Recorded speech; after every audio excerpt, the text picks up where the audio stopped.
নমস্কার বন্ধুরা, রুনিয়ের মম কিচেনে আপনাদের স্বাগত। আশা করি সবাই ভালো আছেন। আজ আমি আপনাদের সঙ্গে শেয়ার করব দুর্দান্ত স্বাদের কাতলা মাছ দিয়ে তৈরি চিলি ফিশের রেসিপি। ভেটকি মাছ ছাড়াও কাতলা মাছ দিয়ে যে এত সুন্দর চিলি ফিশ বানানো যায়, না বানালে কিন্তু সেটা বোঝাই যায় না। বানিয়ে নেওয়া খুবই সোজা আর খেতে হয় কিন্তু ততটাই অসাধারণ। আশা করছি আজকের এই রেসিপিটা আপনাদের ভালো লাগবে, তাই ভিডিওটা স্কিপ না করে পুরোটা দেখার অনুরোধ রাখছি। যদি ভিডিওটা আজ আপনাদের ভালো লেগে থাকে তবে অবশ্যই একটা লাইক ও আমার চ্যানেলটিকে সাবস্ক্রাইব করে আমার পাশে থাকার অনুরোধ রইল। তো চলুন দেখে নেওয়া যাক আজকের এই চিলি ফিশের রেসিপি। চিলি ফিশ বানানোর জন্য এখানে নিয়েছি 4টে কাতলা মাছের পেটি। পেটিগুলোকে এইভাবে ছোট ছোট টুকরো করে কেটে নিয়েছি। এইগুলোকে জল দিয়ে ভালো করে ধুয়ে রেখে দিয়েছি একটি প্লেটের মধ্যে। এখানে লাগবে একটি বড় মাপের পেঁয়াজ। পেঁয়াজের লেয়ারগুলোকে এইভাবে ছাড়িয়ে নিয়েছি।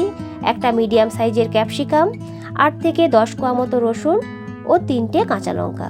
লেবুটাকে নিয়েছি ম্যারিনেশনের জন্য। একটা সসের মিশ্রণ তৈরি করে নেব। এর জন্য একটি বোলের মধ্যে নিয়ে নিয়েছি 2 টেবিল চামচের মতো টমেটো সস। এরপর এতে দিয়ে দিলাম 1 টেবিল চামচের মতো রেড চিলি সস। সবার শেষে এর মধ্যে অ্যাড করে দেব 2 টেবিল চামচের মতো সয়া সস। সমস্ত সসগুলোকে ভালো করে এভাবে মিক্সড করে সাইডে রেখে নেব। এই সময় একটি প্যানের মধ্যে সামান্য একটু জল দিয়ে বসিয়ে দিয়েছিলাম। জলটা যখন ভালো করে গরম হয়ে আসবে এর মধ্যে অ্যাড করে দিলাম সামান্য নুন ও গোলমরিচের গুঁড়ো। জলের সাথে নুন এবং গোলমরিচটাকে ভালো করে মিক্সড করে নিয়ে এর মধ্যে দিয়ে দিলাম টুকরো করে রাখা মাছের পিসগুলোকে। গ্যাসের ফ্লেমটাকে মিডিয়ামে রেখে এইভাবে উল্টে পাল্টে মাছগুলোকে একটু সেদ্ধ করে নেব। এখানে আমি প্রায় 2 মিনিটের মতো মাছগুলোকে সেদ্ধ করে নিয়েছি। এরপর এগুলোকে নামিয়ে নেব। খুব বেশি কিন্তু সেদ্ধ করা যাবে না। এইভাবে যদি আপনারা মাছগুলোকে সেদ্ধ করে নেন দেখবেন কত সহজেই কাঁটাগুলো কিন্তু এই মাছ থেকে আপনারা বের করে নিতে পারবেন। মাছের পিসগুলোকে ঠান্ডা করে নিয়ে হাতের সাহায্যে এইভাবে একটু টেনে দিলেই কিন্তু সহজেই কাঁটাগুলো মাছ থেকে বেরিয়ে যাবে। একই রকমভাবে আমি সমস্ত মাছ থেকে কাঁটাগুলোকে বের করে নেব। তবে কাজটাকে কিন্তু খুব সাবধানে করতে হবে যাতে মাছগুলো ভেঙে না যায়। দেখুন কাঁটাগুলোকে আমি বের করে নিয়েছি। এরপর কাঁটাবিহীন এই মাছের টুকরোগুলোর সঙ্গে অ্যাড করে দিলাম 1 টেবিল স্পুন মতো গোলমরিচের গুঁড়ো, সামান্য একটু নুন। নুনের পরিমাণটা একটু কমই দিয়েছি যেহেতু নুন জল দিয়ে এগুলোকে সেদ্ধ করেছিলাম। দিয়ে দিলাম 1 টেবিল চামচের মতো আদা রসুন বাটা, লেবুর রস। এরপর এতে দিয়ে দেব সামান্য একটু সয়া সস। সব শেষে এতে দিয়ে দিলাম একটা ডিম। এরপরে আলতো হাতে সমস্ত কিছুকে ভালো করে একটু মিক্সড করে নেব। ওপর থেকে দিয়ে দিলাম 1.5 টেবিল চামচের মতো কর্নফ্লাওয়ার। কর্নফ্লাওয়ারটাকেও দেওয়ার পরে ভালো করে সমস্ত কিছুর সঙ্গে কর্নফ্লাওয়ারটাকে মিক্সড করে মাছগুলোকে ভালো করে কোট করে নেব। দেখুন কোটিংটা কিন্তু হয়ে গেছে। তেলটাকে বসিয়ে দিয়েছিলাম গরম হওয়ার জন্য। তেলটা যখন খুব ভালোভাবে গরম হয়ে যাবে তখন গ্যাসের ফ্লেমটাকে মিডিয়ামে রেখে এইভাবে মাছগুলোকে ভেজে নিতে হবে।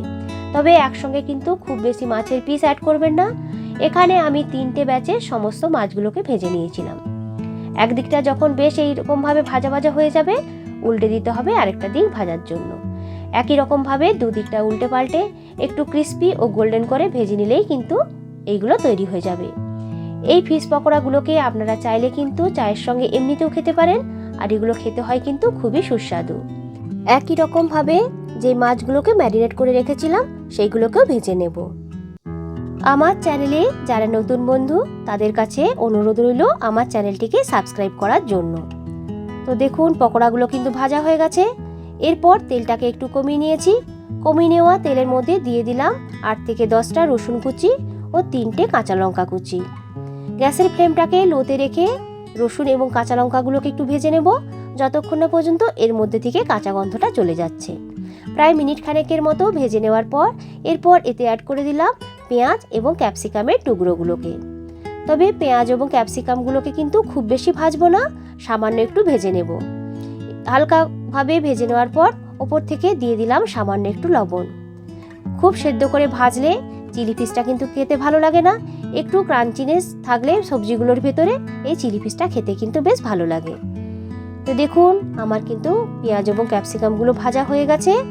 এরপর এর মধ্যে অ্যাড করে দিলাম আগে থেকে যে সসের মিশ্রণটি তৈরি করে রেখেছিলাম সেই মিশ্রণটাকে। বাটিতে যেহেতু অনেকটাই সস লেগেছিল তাই জল দিয়ে ধুয়ে একটু জল ওর মধ্যে অ্যাড করে দিলাম।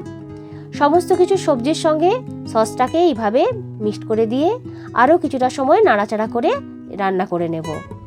এরপর এতে দিয়ে দিলাম 2 টেবিল চামচ কর্নফ্লাওয়ারকে একটু জল দিয়ে গুলিয়ে রেখেছিলাম সেই মিশ্রণটিকে। সামান্য আরও একটু জল ভালো করে দিয়ে এইভাবে মিক্সড করে নিয়ে গ্রেভিটাকে একটু ফুটতে দেব। তো দেখুন গ্রেভিটা কিন্তু খুব ভালোভাবে ফুটে উঠেছে। এরপরে ওই গ্রেভির মধ্যে অ্যাড করে দিলাম ভেজে রাখা মাছের টুকরোগুলোকে। আলতোভাবে মাছের টুকরোর সঙ্গে সসটাকে ভালো করে এইভাবে মিশিয়ে নেব। এরপরে ঢেকে রেখে দিলাম আরও মিনিট খানেকের মতো। ঢাকনাটি খুলে নিয়ে একবার চেক করে নেব। দেখুন গ্রেভিটা কিন্তু প্রায় শুকনো শুকনো হয়ে এসেছে। আপনারা যারা ড্রাই চিলি ফিশ পছন্দ করেন এই সময় কিন্তু নামিয়ে নেবেন। আমি আর একটু ঈষৎ উষ্ণ জল ওই গ্রেভির ভেতরে অ্যাড করে দিলাম। দিয়ে দিলাম সামান্য একটু গোলমরিচের গুঁড়ো। এরপর এতে দিয়ে দিলাম সামান্য একটু ধনেপাতা কুচি।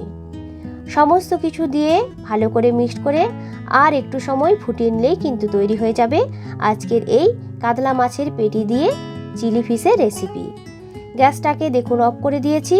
ঢেকে স্ট্যান্ডিং টাইমে রেখে দিলাম আরও 5 মিনিটের মতো। 5 মিনিট পর ঢাকনাটি খুলে নিলেই কিন্তু রেডি হয়ে যাবে কাতলা মাছ দিয়ে চিলি ফিশের রেসিপি। তো দেখুন দেখতে হয়েছে কতটা সুন্দর আর খেতে হয় কিন্তু ততটাই টেস্টি। ফ্রাইড রাইস, পোলাও বা এমনিও কিন্তু রেসিপিটা খেতে লাগে অসাধারণ। এই রকম ধরনের নিত্য নতুন রেসিপি দেখতে চাইলে আমার চ্যানেলটিকে সাবস্ক্রাইব করতে হবে। লাইক, কমেন্ট ও বন্ধুদের সঙ্গে শেয়ার করতে কিন্তু ভুলবেন না। দেখুন কতটা হয়েছে সুন্দর। পুরনো বন্ধুদেরকে অসংখ্য ধন্যবাদ জানিয়ে আবারও হাজির হব নতুন কোনো দিন নতুন কোনো রেসিপির ভিডিও নিয়ে। ভালো থাকবেন, সুস্থ থাকবেন সবাই। আজকের মতো টাটা।